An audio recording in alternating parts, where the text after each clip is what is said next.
दोस्तों, क्या आपको भी सपने में मरे हुए लोग दिखाई देते हैं? किसी को अपने मरे हुए पिताश्री सपने में दर्शन देते हैं तो किसी को अपनी मृत माता के दर्शन होते हैं।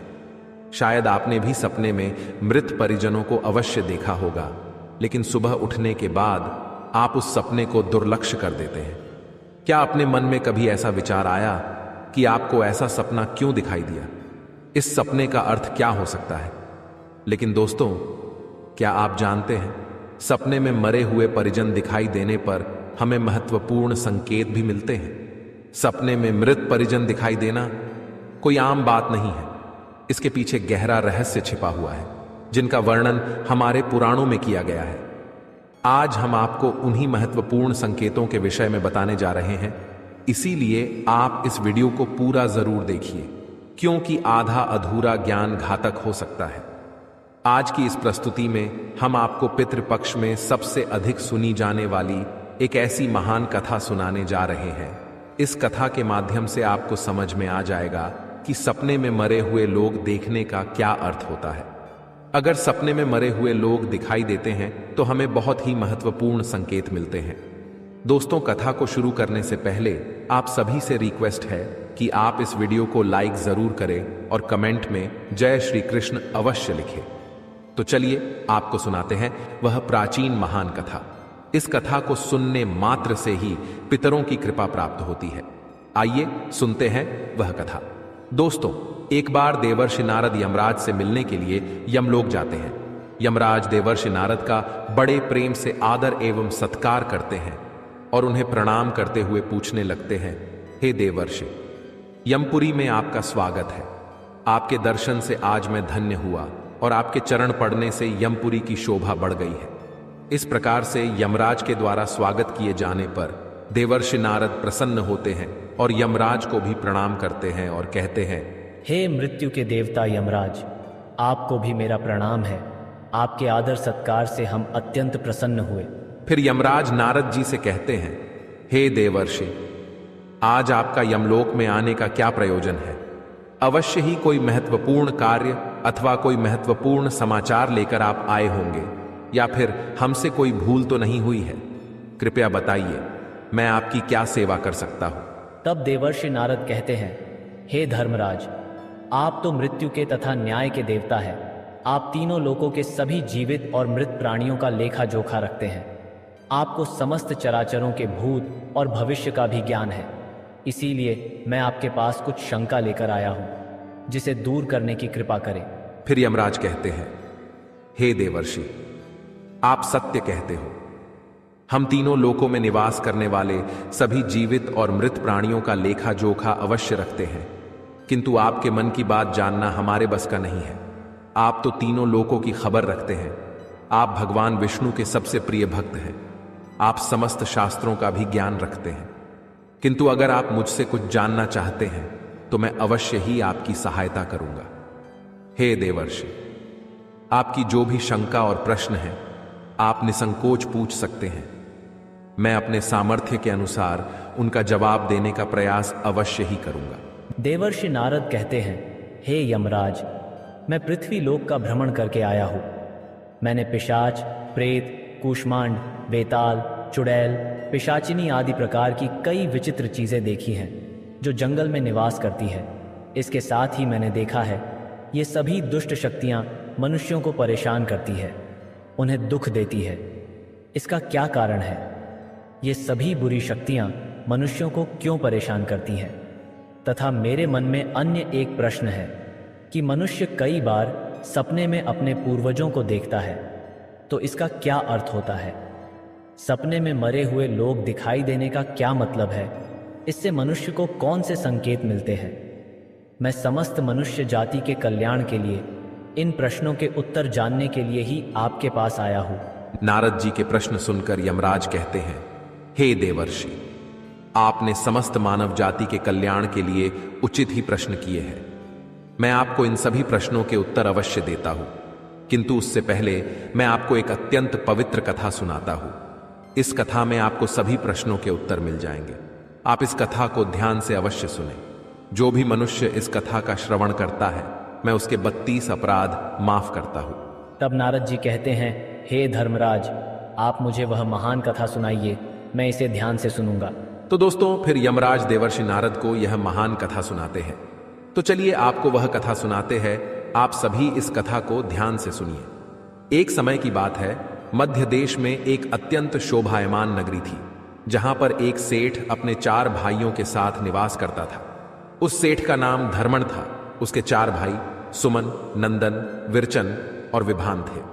सेठ और उसके सभी भाइयों का विवाह हो चुका था और सभी बड़े प्रेम के साथ एक दूसरे के साथ रहते थे। सेठ के पास किसी चीज की कोई कमी नहीं थी। वह और उसके भाई बहुत मेहनती थे और मिलजुल कर व्यापार और खेती करते थे। पूरे नगर में सेठ के जितना कोई धनवान नहीं था। यह सारी संपत्ति सेठ को उसके पूर्वजों से ही प्राप्त हुई थी। सेठ के पूर्वज महादानी और दयावान थे। वे सभी दान धर्म तथा अनेक प्रकार के यज्ञ, हवन आदि धार्मिक कार्य किया करते थे। किंतु सेठ कंजूस स्वभाव का था और उसके अंदर पूर्वजों के लक्षण नहीं थे। सेठ ना दान धर्म करता और ना ही यज्ञ तथा हवन आदि कार्य करता था। सेठ ने धन तो बहुत इकट्ठा किया था, किंतु उसने कभी अपने धन का सदुपयोग नहीं किया। उसने कभी किसी को फूटी कौड़ी भी दान में नहीं दी और ना ही उसने कभी दूसरों को भोजन कराया। सेठ के पूर्वज तो मंदिरों में भंडारा दिया करते थे, गरीबों को वस्त्र तथा अन्न का दान किया करते थे, लेकिन सेठ ने अपने पूर्वजों का कभी अनुसरण नहीं किया। वह हमेशा ही धन कमाने में और धन का संचय करने में लगा रहता था, जिससे उसके पास बहुत सारी धन संपत्ति तो हो गई, लेकिन उसके पूर्वज उससे बहुत दुखी और नाराज हो गए। फिर पितृपक्ष आया। पितृपक्ष में सभी पूर्वज अपने पुत्रों के द्वारा श्राद्ध और तर्पण की अपेक्षा कर रहे थे, किंतु उनके किसी भी पुत्र ने अपने पूर्वजों के लिए न श्राद्ध किया और न ही तर्पण किया। उन्होंने न दान धर्म किया और न ही किसी भूखे प्राणी को भोजन कराया। अपने पुत्रों को ऐसी दुष्टता देखकर सभी पितृगण अत्यंत दुखी हुए। सेठ के पूर्वजों को अपने पुत्र का व्यवहार ठीक नहीं लगता था। इसी कारण से वे पितृलोक में भी दुखी ही रहा करते थे। धन कमाने के लालच में सेठ इतना उन्मत्त हो गया कि वह अपने पूर्वजों को भी भूल गया और उसने अपने पूर्वजों का श्राद्ध तथा तर्पण आदि कार्य करना भी बंद कर दिया, जिससे उसके पूर्वजों की आत्मा की तृप्ति नहीं होती थी। वे अपने पुत्र के ऐसे व्यवहार से दुखी रहने लगे। फिर एक दिन उस सेठ के पूर्वज चर्चा करते हैं। वे एक दूसरे से कहने लगते हैं, हमारा बड़ा ही दुर्भाग्य है जो हमारे कुल में इतने स्वार्थी और लालची पुत्रों का जन्म हुआ है। हमारे पुत्र न हमारे लिए श्राद्ध करते हैं और न ही दान धर्म करते हैं। हमारे पुत्रों के कुकर्मों के कारण हमारा पतन हो रहा है। इस प्रकार से विचार करके वे सभी पितृ अपने पुत्रों से मिलने के लिए जाने के विषय में सोचने लगते हैं और कहते हैं, हमें यमराज के पास जाना चाहिए। अब वे ही हमारी इस समस्या का समाधान कर सकते हैं। हम सभी यमराज के पास जाकर उनसे हमारे पुत्रों को मिलने के लिए जाने की अनुमति मांगेंगे। फिर सभी पितृगण आकाश मार्ग से उड़ते हुए पितृलोक से यमलोक में यमराज के पास जाते हैं। वहां पर जाकर वे सभी यमराज को नमस्कार करते हैं। पितृगणों को यमपुरी में आया हुआ देखकर यमराज भी उनका स्वागत करते हैं और उनके आने का कारण पूछते हैं। तब सभी पितृ हाथ जोड़कर अपना दुख बताने लगते हैं। वे सभी पितृ यमराज से कहते हैं, हे धर्मराज, हमारे पुत्रों की मति भ्रष्ट हो गई है। हमारे पुत्र न दान करते हैं और न श्राद्ध और तर्पण करते हैं। उनके अशुभ आचरण से हमारा पतन हो रहा है। वे कभी दान धर्म नहीं करते हैं, जिस कारण से हमारी संतुष्टि नहीं हो रही है। कृपया आप हमें हमारे पुत्रों से मिलने के लिए एक बार जाने दें। हम हमारे पुत्रों को समझाकर लौट आएंगे। उन्हें शास्त्रों का ज्ञान देकर फिर से यमलोक लौट आएंगे। तब यमराज ने उन्हें आज्ञा देते हुए कहा, हे महात्माओं, तुम अपने पुत्र को मिलने के लिए तो नहीं जा सकते, किंतु तुम अपने पुत्र को स्वप्न के माध्यम से संकेत अवश्य दे सकते हो। इसीलिए आप सभी अपने पुत्रों को उनके सपने में जाकर संकेत देकर उन्हें अपना दुख समझा सकते हैं। फिर वे सभी पितृ इस बात पर सहमत हो जाते हैं और एक एक करके अपने सभी पुत्रों के सपनों में जाकर उन्हें दर्शन देते हैं। सबसे पहले वे अपने बड़े पुत्र के अर्थात उस सेठ धर्मण के सपने में उसे दर्शन देते हैं और उसे संकेत देते हैं, किंतु उनका बड़ा पुत्र उनके संकेतों को समझ नहीं पाता है। दूसरे दिन जागने पर वह उस सपने को भूल जाता है और अपने पितरों के द्वारा दिए गए संकेतों को भी नजरअंदाज कर देता है। इससे वे सभी पितृगण फिर से निराश हो जाते हैं और फिर सभी पितृगण अन्य पुत्रों के सपनों में जाकर भी उन्हें दर्शन देने लगते हैं तथा उन्हें अनेक प्रकार के संकेत भी देते हैं, लेकिन उनके बाकी पुत्र भी उन संकेतों को दुर्लक्ष्य कर देते हैं। कोई भी अपने पूर्वजों के द्वारा बताए हुए संकेतों को समझ नहीं पाता है, जिससे सभी पितृगण अत्यंत दुखी और नाराज हो जाते हैं। सेठ और उसके भाई धन कमाने के लालच में पूरी तरह अंधे हो चुके थे। उन्हें पूर्वजों के प्राप्त द्वारा दिव्य संकेतों का महत्व कुछ भी नहीं लगता था, किंतु पितरों के स्वप्न में दर्शन देने के कुछ ही दिनों के बाद उस सेठ को व्यापार में नुकसान उठाना पड़ता है। उसे व्यापार में बहुत ज्यादा घाटा होने लगता है, जिससे उसकी सारी धन संपत्ति नष्ट हो जाती है। सभी भाइयों में वाद विवाद और लड़ाई झगड़े होने लगते हैं। पूर्वजों द्वारा जमा की हुई सारी जमीन जायदाद को वे बेच डालते हैं और पूरी तरह से बर्बाद हो जाते हैं। सभी भाई एक दूसरे से अलग हो जाते हैं और अपना अपना पेट पालने में लग जाते हैं। उधर स्वर्गलोक में पितरों को अपने पुत्रों की ऐसी दुर्गति देखकर बहुत पीड़ा होने लगती है। सभी पितृगण अत्यंत दुखी और उदास हो जाते हैं। फिर से वे सभी यमराज के पास जाते हैं और कहने लगते हैं, हे धर्मराज, हमसे हमारे पुत्रों की ऐसी दुर्गति नहीं देखी जाती है। हमारे द्वारा किए गए सभी पुण्य कर्मों को हमारे पुत्रों ने नष्ट कर डाला है। कृपया आप कुछ ऐसा उपाय करें जिससे हमारे पुत्रों को उनकी भूल का पता चल जाए। फिर यमराज उन पितरों से कहते हैं, हे महात्माओं, तुम्हारी इस व्यथा को मैं समझता हूं। मैं तुम्हारी अवश्य ही सहायता करूंगा। मैं स्वयं तुम्हारे पुत्रों के पास जाकर उन्हें उनकी भूल के बारे में बताता हूं।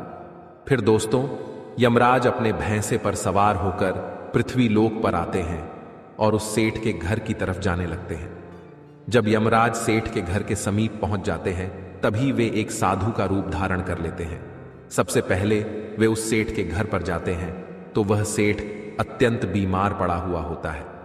द्वार पर जाकर यमराज कहने लगते हैं, भिक्षाम देहि, भिक्षाम देहि, क्या घर में कोई है? हे माई, तुम्हारे द्वार पर एक साधु आया है जो बड़े दूर से यात्रा करके आया है। कोई हो तो भिक्षा दो। भिक्षाम देहि, भिक्षाम देहि, अम देहि।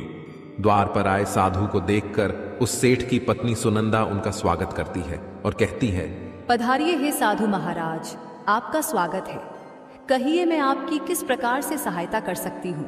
वे साधु रूपी यमराज कहते हैं, हे देवी, मैं भूखा हूं और यात्रा पर निकला हूं। यदि दान में कुछ भोजन मिल जाए तो बड़ी कृपा होगी। फिर सेठ की पत्नी कहती है, ठीक है साधु महाराज, आप रुकिए, मैं अभी आपके लिए कुछ भोजन लेकर आती हूँ। सेठ की पत्नी के चेहरे पर दुख के हाव भाव देखकर वे साधु रूपी यमराज कहने लगते हैं, हे पुत्री, तुम्हारे मुखमंडल पर दुख दिखाई पड़ रहा है। अगर कोई गोपनीय बात न हो तो मुझे बताओ, तुम्हारे दुख का क्या कारण है? वह स्त्री कहती है, हे साधु महाराज, आप सत्य कह रहे हैं। पहले हम बहुत धनवान और समृद्ध थे। मेरे पति और उनके भाई सभी साथ साथ रहते थे, किंतु अचानक ही सभी भाइयों में झगड़ा हो गया।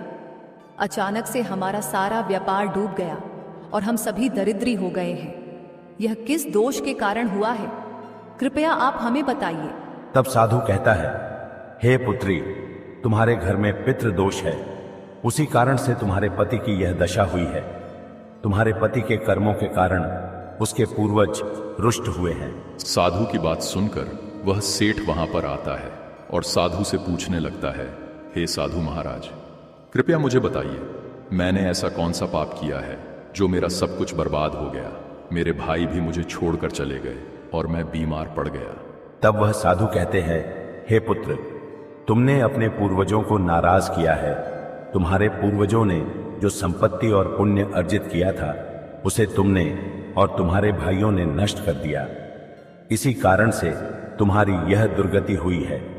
तुम लोगों ने अपने पितरों का श्राद्ध नहीं किया, उनका तर्पण नहीं किया। इसी कारण से तुम्हारे सभी पूर्वज तुमसे रुष्ट हो गए हैं। तुम्हारे पूर्वजों ने सपने में आकर तुम्हें कई महत्वपूर्ण संकेत दिए थे, किंतु तुमने उन संकेतों को दुर्लक्ष्य कर दिया और अपने पूर्वजों को अपमानित किया है। यही कारण है कि तुम्हारा सारा वैभव नष्ट हो चुका है। इस प्रकार से उस साधु के द्वारा बताने पर उस सेठ को सब कुछ पता चल जाता है। उसे याद आता है कि उसके सपने में उसके पूर्वजों ने उसे दर्शन दिए थे। वह सेठ उस साधु से कहता है, हे साधु महात्मा, आप सत्य कह रहे हैं। हमारे पूर्वजों ने हमें सपने में दर्शन अवश्य दिए थे, किंतु हम उनके द्वारा दिए गए संकेतों को समझ नहीं पाए। कृपया आप मुझे सपने में पूर्वजों को देखने पर क्या संकेत मिलते हैं, इस बारे में बताइए। फिर वह साधु कहते हैं, हे पुत्र, अब तुम ध्यान से सुनो। मैं तुम्हें सपने में पूर्वज दिखाई देने पर मिलने वाले संकेतों के बारे में बताता हूं। साधु रूपी यमराज कहते हैं, हे पुत्र, यदि पितरों का उद्धार नहीं होता है तो वे प्रेत योनि में ही मृत्यु लोक पर भटक रहे होते हैं। वे भूख प्यास से व्याकुल होकर अपने परिवारजनों के घर में प्रवेश करते हैं। सुनो वत्स, अब मैं तुम्हें उन सभी संकेतों के बारे में बताता हूं जो तुम्हें ध्यान में रखना चाहिए। यमराज ने साधु के वेश में सेठ को बताया, यदि तुम अपने सपने में अपने पूर्वजों को भूख और प्यास से व्याकुल देखते हो तो यह संकेत अत्यंत महत्वपूर्ण है। इसका तात्पर्य यह है कि तुम्हारे पितृ अभी भी प्रेत योनि में भटक रहे हैं। इसका कारण यह है कि उनके लिए उचित रूप से श्राद्ध कर्म और तर्पण नहीं किया गया है। वे अब भी अपने परिवार से आहार और जल की प्रतीक्षा कर रहे हैं। यह स्थिति तब उत्पन्न होती है जब पूर्वजों का तर्पण समय पर नहीं किया जाता या जब श्राद्ध की प्रक्रिया को पूरी श्रद्धा से नहीं निभाया जाता। तुम्हारे पूर्वज स्वप्न के माध्यम से अपनी पीड़ा व्यक्त कर रहे हैं ताकि तुम उनकी स्थिति को समझो और उनके लिए आवश्यक धार्मिक अनुष्ठान कर सको। इस समस्या का समाधान यही है कि अपने पितरों के लिए विधि पूर्वक श्राद्ध कर्म और तर्पण किया जाए। सेठ को और स्पष्ट करते हुए यमराज बोले, अगर तुम्हें अपने सपने में मृत पूर्वज जंजीरों में बंधे हुए दिखाई देते हैं तो यह अत्यंत चिंता का विषय है। यह संकेत इस बात का प्रतीक है कि तुम्हारे पितृ किसी बंधन में हैं और उन्हें मुक्ति नहीं मिल पाई है। यह स्थिति तब उत्पन्न होती है जब उनके श्राद्ध या तर्पण समय पर नहीं किए जाते या उनके लिए आवश्यक धार्मिक कृत्य अधूरे रहते हैं। यह दर्शाता है कि पितरों की मुक्ति में बाधाएं उत्पन्न हो रही हैं। इस समस्या का समाधान भी यही है कि तुम दान, श्राद्ध और तर्पण का आयोजन करो ताकि पितरों की आत्मा को शांति मिल सके और वे अपने बंधनों से मुक्त हो सके। यमराज ने गंभीरता से कहा, अगर तुम्हारे पूर्वज सपने में मैले और फटे पुराने वस्त्र पहने हुए दिखाई दें तो यह अत्यंत अशुभ संकेत है। यह इस बात का प्रतीक है कि तुम्हारे पितृ अत्यधिक दुखी और पीड़ित हैं। वे प्रेत योनि में भटक रहे हैं और उनकी आत्मा को शांति प्राप्त नहीं हो पा रही है। यह तब होता है जब उनके लिए श्राद्ध कर्म, तर्पण और पिंडदान नहीं किया जाता। इसलिए जब भी इस प्रकार का सपना आए, अपने पूर्वजों की आत्मा की शांति के लिए तुरंत पिंडदान और तर्पण करना अनिवार्य होता है। सेठ से बात करते हुए यमराज ने समझाया, अगर तुम्हारे पूर्वज सपने में तुमसे कुछ मांगते हुए दिखाई दें तो यह इस बात का संकेत है कि उनकी कोई अधूरी इच्छा बाकी रह गई है। उनके जीवन काल की कोई अभिलाषा अधूरी रह गई थी जो उन्हें मुक्ति प्राप्त करने में बाधा डाल रही है। ऐसे सपनों में यह देखना महत्वपूर्ण है कि वे किस प्रकार की वस्तु की मांग कर रहे हैं। तुम्हें उस वस्तु या उसकी समरूप चीज का दान करना चाहिए ताकि उनके अधूरे कार्य पूर्ण हो सकें और उनकी आत्मा को शांति प्राप्त हो सके। जब उनकी इच्छाएं पूरी हो जाती हैं तो वे प्रेत योनि से मुक्ति पा लेते हैं। यमराज ने सेठ की ओर देखते हुए कहा, यदि सपने में तुम्हारे पूर्वज तुम्हारे सिर पर हाथ फेरते हुए दिखाई दें तो यह अत्यंत शुभ संकेत होता है। इसका अर्थ यह है कि तुम्हारे पूर्वज तुमसे अत्यधिक प्रसन्न हैं और तुम्हें अपना आशीर्वाद दे रहे हैं। ऐसे सपने इस बात का प्रतीक होते हैं कि तुम्हारे जीवन में कुछ अच्छा होने वाला है और तुम्हारे पूर्वज सदैव तुम्हारे साथ रहकर तुम्हारी रक्षा कर रहे हैं। यह संकेत तुम्हारे पितरों की प्रसन्नता का प्रतीक है जो उनके आशीर्वाद के रूप में प्रकट हो रहा है। यमराज ने समझाया, अगर तुम्हारे पूर्वज सपने में तुम्हारी ओर हाथ बढ़ाते हुए दिखाई दें तो यह अत्यंत शुभ संकेत है। इसका अर्थ यह है कि तुम्हारे पितृ तुम्हारे प्रयासों से संतुष्ट हैं और तुम्हें जीवन में सफलता मिलेगी। ऐसे सपने दिखना यह दर्शाता है कि तुम्हारे पितृ तुम्हारे साथ हैं और वे तुम्हारी उन्नति और सफलता के लिए आशीर्वाद दे रहे हैं। इस प्रकार के सपने आने पर तुम्हें यह सुनिश्चित करना चाहिए कि तुम सही मार्ग पर चल रहे हो। यमराज ने चिंतित स्वर में कहा, यदि सपने में तुम्हारे पूर्वज अचानक अदृश्य हो जाते हैं तो यह एक अशुभ संकेत होता है। इसका अर्थ है कि तुम्हारे जीवन में कोई संकट आने वाला है और तुम्हें सावधान हो जाना चाहिए। यह सपने इस बात का सूचक है कि निकट भविष्य में कोई बड़ी कठिनाई तुम्हारे सामने आ सकती है। ऐसे सपनों से यह सीख मिलती है कि हमें मानसिक और आध्यात्मिक रूप से किसी भी आने वाले कष्ट के लिए तैयार रहना चाहिए। सेठ को और अधिक गंभीर होते हुए यमराज बोले, अगर सपने में तुम्हारे पूर्वज क्रोधित अवस्था में दिखाई दें तो यह इस बात का संकेत है कि वे तुमसे नाराज हैं। इसका अर्थ यह है कि तुम कोई ऐसा कार्य कर रहे हो जो उन्हें पसंद नहीं है और वे चाहते हैं कि तुम उस कार्य को बंद कर दो। यह एक चेतावनी है कि तुम्हारे कर्मों में कोई कमी है और तुम्हें अपने मार्ग पर विचार करना चाहिए। इस प्रकार का सपना आने पर तुम्हें अपने कार्यों की समीक्षा करनी चाहिए और सही मार्ग पर चलने का प्रयास करना चाहिए।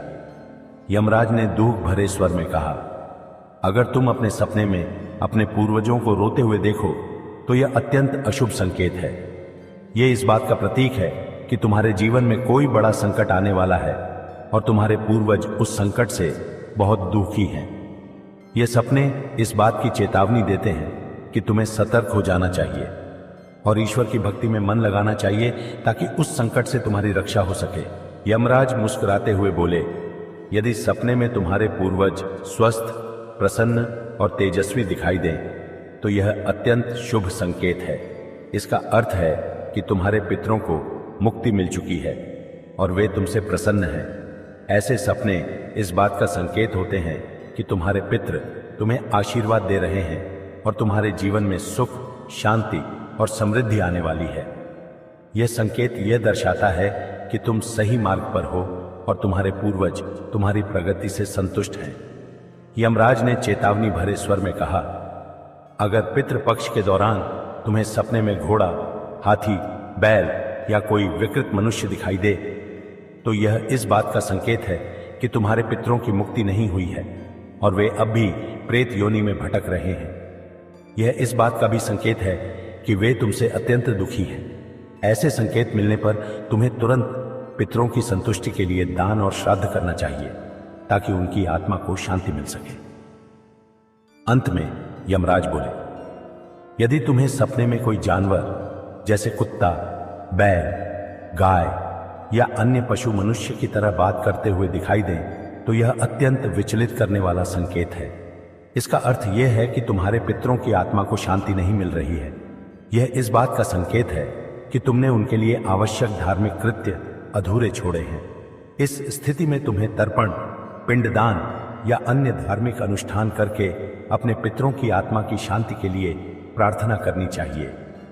तब वह साधु कहता है, हे पुत्र, यदि तुम्हें भी इस प्रकार के सपने दिखाई पड़े हैं तो तुम्हें अपने पूर्वजों को प्रसन्न करने के लिए दान, धर्म, तर्पण, श्राद्ध आदि कर्म करने चाहिए, जिससे तुम्हारे सभी कष्ट दूर होंगे। उस साधु की बात सुनकर उस सेठ को अपनी गलती का एहसास हो जाता है और वह तुरंत ही अपने भाइयों के पास जाता है और उन्हें साधु के द्वारा बताई हुई बात बता देता है। फिर सभी भाइयों को समझ में आ जाता है कि उनके पूर्वज उन्हें सपने में आकर संकेत दे रहे थे। फिर वे सभी भाई मिलकर नदी के तट पर जाते हैं और अपने पूर्वजों के लिए श्राद्ध, तर्पण, दान, धर्म आदि कार्य करते हैं और अपने पितरों को संतुष्ट करते हैं। फिर एक दिन उनके पूर्वज उनके सपने में आकर उन्हें दर्शन देते हैं और उन्हें नाना प्रकार के संकेत देते हैं। वे सभी संकेत शुभ होते हैं। अपने पितरों के द्वारा शुभ संकेत प्राप्त होने पर उन सभी भाइयों का जीवन खुशियों से भर जाता है। उनके सभी रोग और दोष समाप्त होते हैं। वे फिर एकजुट होकर रहने लगते हैं और खूब तरक्की करते हैं। यमराज नारद जी से कहते हैं, हे देवर्षि, जब मनुष्य के पूर्वज संतुष्ट हो जाते हैं तब मनुष्यों को अनेक प्रकार के संकेत प्राप्त होते हैं। अब मैं तुम्हें उन शुभ संकेतों के विषय में बताता हूं। यदि सपने में मृत परिजन सिर पर हाथ फिराते हुए दिखाई देते हैं, इस सपने का अर्थ यह है कि वे बहुत अधिक प्रसन्न हैं। पूर्वज यह संकेत दे रहे हैं कि उस मनुष्य के जीवन में कुछ बहुत ही अच्छा होने वाला है। यदि पूर्वज मनुष्य की ओर हाथ बढ़ाते हुए दिखाई देते हैं तो पूर्वज यह संकेत दे रहे हैं कि मनुष्य जो भी काम कर रहे हैं उससे वे संतुष्ट हैं और उसे उस कार्य में अवश्य ही सफलता प्राप्त होगी। यदि सपने में पूर्वज स्वस्थ दिखाई देते हैं, उनके मुखमंडल पर तेज दिखाई देता है और उनके वस्त्र चमकीले और सफेद रंग के होते हैं, तो उन पितरों को मुक्ति मिल चुकी है, ऐसा समझना चाहिए।